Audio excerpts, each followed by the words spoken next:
Assalamualaikum warahmatullahi wabarakatuh. Kembali lagi bertemu di channel YouTube kami, Kang Sugi Tanjung Balai. Sudah lama saya nggak buat konten ya, sudah lama nggak hadir ini. Alhamdulillah malam ini Allah berikan kesempatan, waktu, kesehatan kepada saya untuk dapat membuat konten kepada subscriber saya ya. Terima kasih untuk subscriber kami yang sampai saat ini tetap mengikuti kami. Dan jangan lupa like terus, komen terus, subscribe terus banyak-banyak, karena subscribe itu gratis. Kesempatan kali ini saya ingin bercerita kepada para subscriber. Ini bisa juga kita bilangkan suatu peringatan atau nasihat ya, nasihat begitu ya. Berbagilah kepada subscriber semua, khususnya bagi Anda yang saudari kami wanita gitu.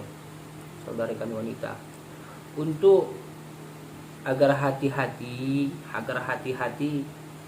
apabila ketika ingin masuk ke kamar mandi, ingin masuk ke WC atau ke kakus. Jadi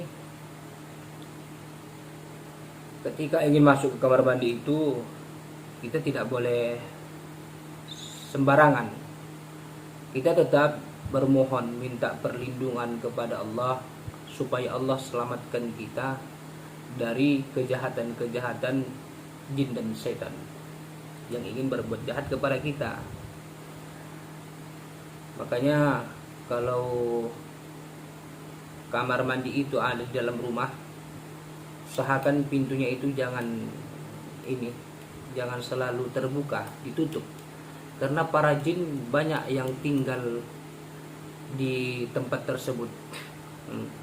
Jin suka tinggal di situ, apalagi di WC ya, di kampus.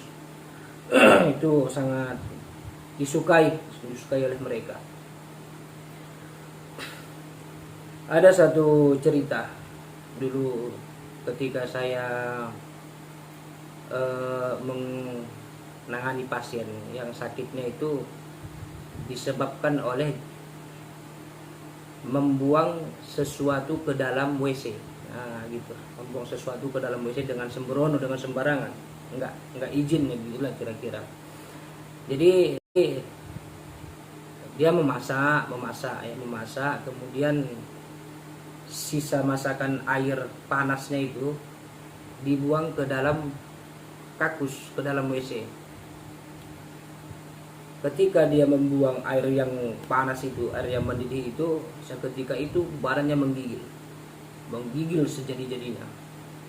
Dia pun keluar dari kamar mandi tersebut, kemudian dia duduk. Semakin dia duduk, semakin terasa badannya berat, pusing, kemudian gelisah, jantung berdebar gitu. Jadi dia pun berbicara dengan suaminya tentang yang dialaminya, begitulah kira-kira. Kemudian karena badannya menggigil, mereka pun coba dulu mengobati secara medis begitu ya, mungkin entah demam ataupun apalah. Ketika diobati secara medis, makan obat, ternyata belum juga sembuh, malah semakin menggigil begitu ya. Kemudian berobatlah mereka berobat alternatif ya kan, berobat alternatif tetap seperti itu, sehingga mereka berobat dan akhirnya berobatlah ke padepokan kami. Ketika berobat di padepokan kami kemudian saya coba bertanya apa penyebab awal dari yang dideritanya, kan begitu. Kemudian dia bercerita dari awal begitu kan. Kemudian setelah saya tahu tentang cerita tersebut, saya pun mulai membacakan ayat ruqyah. Ketika itu saya membacakan ayat surah As-Saffat ayat 1 sampai 10. Nah, di situ reaksinya mulai nampak. Menjerit, menangis kesakitan. Sehingga jin yang mengganggu tadi berbicara melalui tubuhnya.